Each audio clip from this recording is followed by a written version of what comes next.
आप सभी का अपने YouTube चैनल पर स्वागत है। आज हमारे साथ जीतू सिंह हैं। इनको बुलाने का हेतु क्या है?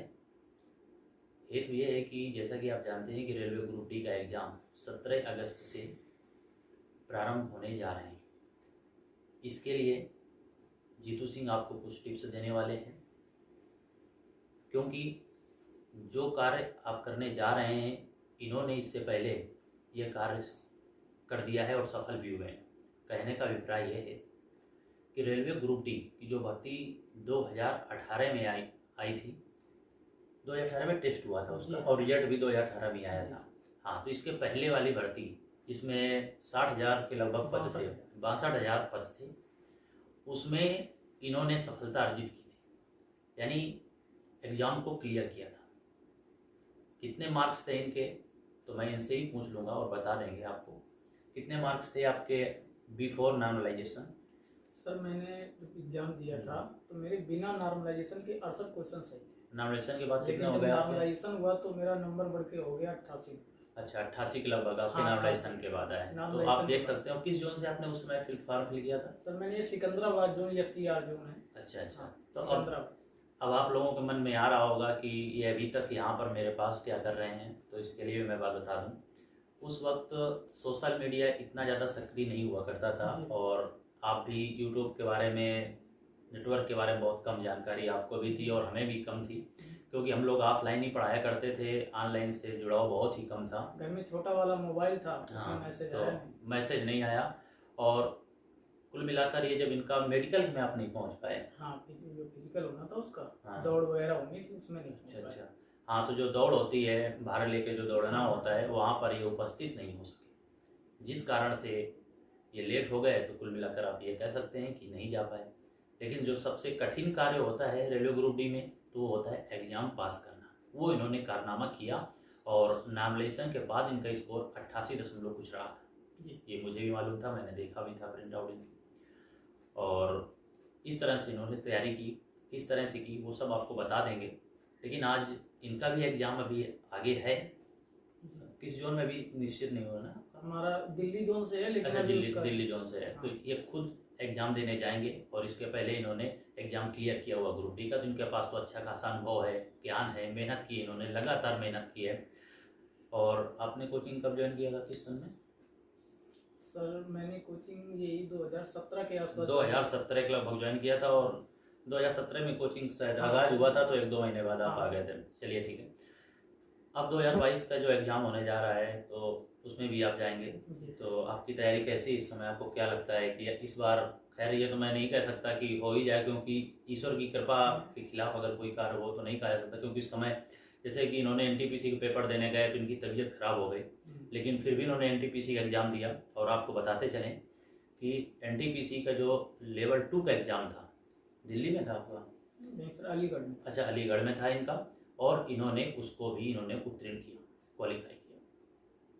और टाइपिंग टेस्ट भी इनका हो चुका है। अभी 12 अगस्त को टाइपिंग आगरा में। हाँ, आगरा में टाइपिंग थी इनकी। तो कहीं ना कहीं आप समझ सकते हैं कि अगर 1 करोड़ से अधिक फार्म थे, तो उसमें जो लोग प्री क्वालिफाई हुए तो उसमें 7 लाख लगभग बुलाए गए। 7 लाख के बाद इसमें जो बुलाए गए तो शायद ही 70-80 हज़ार बुलाए गए होंगे। 35,000 के सापेक्ष अगर 3 गुना कर दें तो 80-90 हज़ार बुलाए गए होंगे। लेकिन अभी लेवल बाई लेवल बुलाए गए, तो इसमें लेवल में कमी होंगे आपके। लेवल 3 में था आपका। लेवल 2 वाले का रिजल्ट आया है। अच्छा, लेवल 3 का भी दिया था, उसका भी रिजल्ट। उसमें टाइपिंग नहीं होती? हाँ, उसमें टाइपिंग नहीं। अच्छा, लेवल 2 का भी आया रिजल्ट, इसमें टाइपिंग होती है और इनका नाम इसमें भी आ गया। आपके मन में आएगा 4, 5, 6 लेवल ये कहाँ गया इनका, तो आपको बताते चलें, इन्होंने जब फॉर्म फिल किया था उस समय इनका ग्रेजुएशन नहीं था। नहीं तो ये सभी जो लेवल थे उसमें ये इन्होंने क्लियर किया हुआ है। तो दूसरा कीर्तनाम NTPC का भी इनके नाम दर्ज हो गया है कि एग्ज़ाम इन्होंने क्लियर किया। और तीसरा कीर्तमान आपको बताते चलें, UPSSC पेट। आपने यूट्यूब के माध्यम से देखा भी होगा कि उसमें मैंने बताया था कि UPSSC पेट में इनके 99.75 इनका परसेंटाइल स्कोर था। तो अब ये आपको कुछ बातें ये खुद बताएंगे कि अब हमारा एक प्रश्न है सभी अभ्यर्थियों की तरफ से जिनका एग्ज़ाम है, सबके मन में आ रहा होगा कि इन अंतिम दिनों में कैसे तैयारी करें ताकि उनके कुछ अंक बढ़ सकें, क्योंकि उन्होंने अपनी तैयारी कर रखी होगी। लेकिन अगर कुछ ऐसी बातें बता दो जिससे उनके 2-3 नंबर ही अगर आपको इस वीडियो देखने से उनके बढ़ जाएं तो उनके लिए लाभप्रद होगा, तो आप बताएं कि अब इन अंतिम दिनों में रेलवे ग्रुप डी कैंडिडेट्स को क्या करना चाहिए। तो मैं बताना सभी विद्यार्थियों को चाहता हूँ कि जैसे अगर हम मैथ की बात करें तो मैथ की आप जो भी बुक लगाते हो, RS अग्रवाल है, SD यादव है, कई बुकें हैं, तो जितना अभी तक तुमने सीखा है बस उसी का केवल रिवीजन करें। और खासकर जिस दिन एग्जाम हो उससे एक दिन पहले तो एक भी पढ़ाई नहीं करनी है। इससे पहले आपको केवल वही चीज़ मैथ में तैयार करनी है, जो चीज़ें तुम्हारी तैयार हैं बस उन्हीं का रिवीजन करना है, नई चीज़ें नहीं पढ़नी है। तो जो भी मैथ की बुक है, मैं ये प्रेफर नहीं करूँगा कि ये वाली बुक है जो भी आप लगाते रहो, तो उसी बुक के जितने भी सवाल तुमने अभी तक सीखे हैं बस उन्हीं का रिवीजन करो। अगर मैं बात करूँ रीजनिंग की तो सेम प्रोसेस यही रीजनिंग में भी है। रीजनिंग में आपने जो भी बुक लगाई हो, जैसे अरिहंत की आती है, विजय शंकर श्रीवास्तव की आती है, तो जो भी है तो उसकी जब पूरे चैप्टर ना लगा सको तो केवल टाइप वाई टाइप कि जो भी टाइप है एग्जाम्पल कर लो, टाइप कर लो, तो बस इतना कर लो। और इसके बाद अगर GS की बात करें तो GS की मैंने अगर मैं अपनी बात करूं तो मैंने GS में कोई भी यूट्यूब चैनल नहीं देखा, सिर्फ जितना हमारे सर जी ने पढ़ाया है बस उसी का मैंने क्या किया है, रिवीजन करता रहा, पढ़ता रहा हूँ। जितना पढ़ाया गया है, कोचिंग में पढ़ाया गया, उसको घर में पढ़ा। और खासकर अगर हम बात करें कि एग्जाम से पहले क्या करना चाहिए, तो एग्जाम से पहले बस उन्हीं बातों को रिवीजन करना चाहिए, खासकर नई बात एक भी नहीं पढ़ना चाहिए। ये GS की बात हो गई।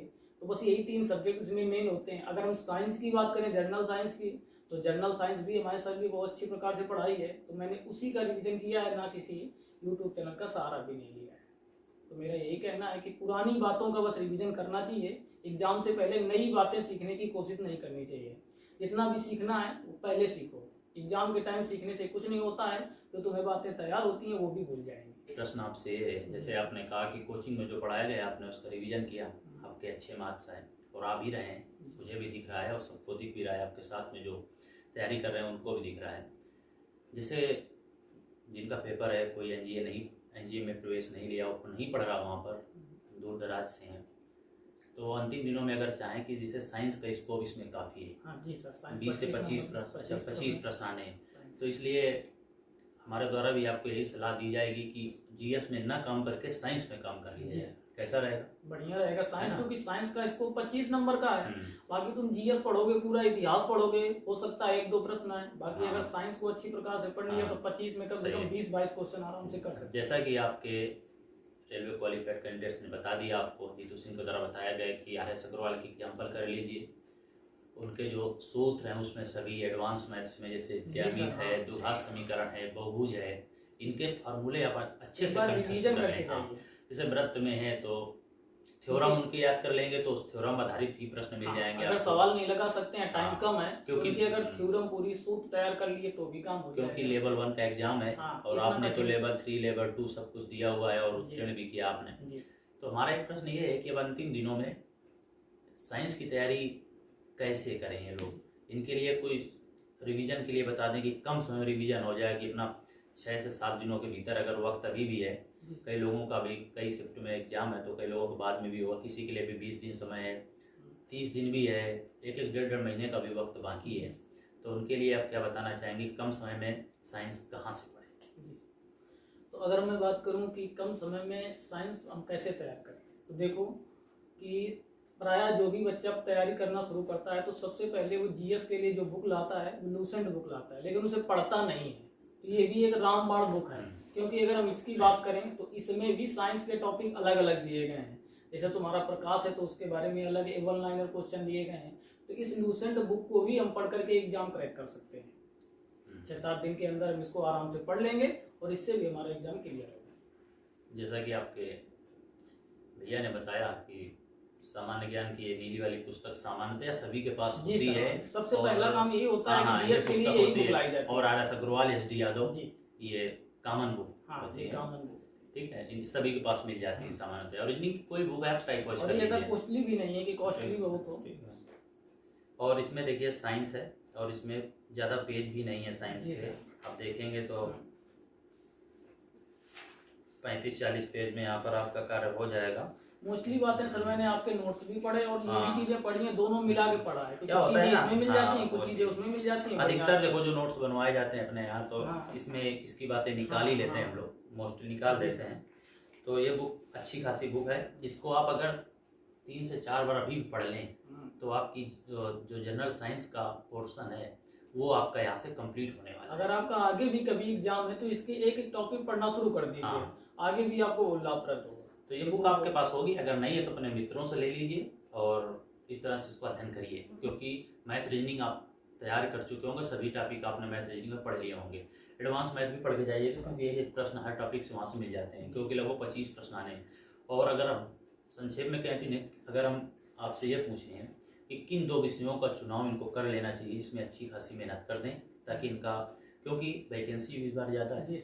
उस बार जब आप लोगों ने टेस्ट दिया तो वैकेंसी भी काफ़ी कम थी और उसमें पेपर भी तुरंत हो गया था, इसमें वक्त भी मिल गया, तो कहीं ना कहीं थोड़ा सा कंपटीशन बढ़ा। क्यों? क्योंकि अब ऑनलाइन का समय है, तो कई छात्रों ने ऑनलाइन के माध्यम से पढ़ाई करना शुरू की, उसका लाभ मिलेगा श्योर है। और कुछ ने ऑफलाइन के जरिए ही, आप जैसे आप हैं, मेहनत किया उन्होंने, तो उनको भी लाभ मिलेगा। तो प्रश्न ये है कि कौन से 2 सब्जेक्ट आप यहाँ पर आप बताइए जिससे वो कम समय में उनके 5 से 6 अंक और बढ़ जाएं। अगर मैं बात करूँ कि अगर हमारे पास समय कम है और हम सभी सब्जेक्ट नहीं कवर कर सकते हैं, तो आप अगर मैथ की बुक, ये मैं पहले ही मैंने बता दिया कि मैथ की बुक में अगर आप RS अग्रवाल मैथ है, तो चूंकि मैथ के भी 25-30 क्वेश्चन आते हैं, तो मैथ आप तैयार कर लीजिए। अगर पूरी नहीं लगा सकते हो तो एग्जाम्पल और सारे सूत्र तैयार कर लीजिए, तो इससे मैथ का आपका हो जाएगा। और इसके बाद GS में पूरी GS पढ़ने का प्रयास ना करिए। अगर आपने नहीं पढ़ा है तो आप साइंस उठा लीजिए। साइंस में फिजिक्स, केमिस्ट्री, बायोलॉजी तीनों चीजें पढ़ लीजिए, क्योंकि साइंस के 25 क्वेश्चन आने हैं, तो 2 ही सब्जेक्ट साइंस और मैथ से भी तुम्हारा सिलेक्शन हो जाएगा। क्योंकि साइंस के 25 क्वेश्चन आने हैं तो 25 में कम से कम 20-22 अगर कर लिए, मैथ के 25-30 क्वेश्चन आने हैं तो रीजनिंग। और इसके बाद अगर तीसरा सब्जेक्ट अगर हम देखें तो रीजनिंग भी, क्योंकि मोस्टली ऐसा होता है कि जिसको मैथ अगर तैयार है तो उसकी रीजनिंग आराम से तैयार हो जाती है। तो मैथ, रीजनिंग और ये साइंस देख लीजिए। बाकी GS में अगर तुम सोचो कि अब अभी तक हमने GS नहीं पढ़ा है, अब हम GS पढ़ना शुरू करें, तो उससे आपका फायदा नहीं होगा। कुल मिला के इनके कहने का सार ये है कि नया टॉपिक सीखने की बजाय पुराने टॉपिकों का जी सर, जो वही रिवीजन, जितना ज्यादा रिवीजन करोगे उतना ज्यादा बढ़िया परफॉर्मेंस होगा। तो ये बातें थी। और अगर 2 विषय पढ़ने के लिए तो रीजनिंग 30 नंबर की आनी है। हाँ, 30 तो रीजनिंग में आप अच्छे से कार्य कर लीजिए। हाँ। और साइंस में कर लीजिए, बस। तो 30, 25, 55 मिल जाएंगे। जी सर। अगर 55 में आपके 35 से 40 के बीच में आ जाते हैं, हाँ, तो अगर आपको आपकी काफी लाभ एक्यूरेसी सही है तो उतना ज्यादा नॉर्मलाइजेशन हो जाएगा। जैसे कि 68 थे आपके, 88 के लगभग पहुंच गए, तो नॉर्मलाइजेशन होता है, क्योंकि शिफ्ट वाइज एग्जाम होता है। तो और कोई आपके मन में अगर प्रश्न आ रहा है तो आप निसंदेह, आपको इसमें आपको नंबर दिखेगा, तो आप उस नंबर पे व्हाट्सअप करके जानकारी ले सकते हैं। और बहुत जल्द माता रानी सरस्वती से यही दुआ करूंगा कि ये बहुत जल्द किसी न किसी पोस्ट में सिलेक्ट हो जाए। उसके बाद पुनः आपसे इनको मिलवाएंगे, तब और अच्छा लगेगा आपको भी, हमें भी, और हमारे सभी वीडियो देखने वालों को, दर्शकों को भी अच्छा लगेगा, मित्रों को अच्छा लगेगा, शुभचिंतकों को भी बहुत अच्छा लगेगा। तो वाणी को विराम देते हैं। जय हिंद।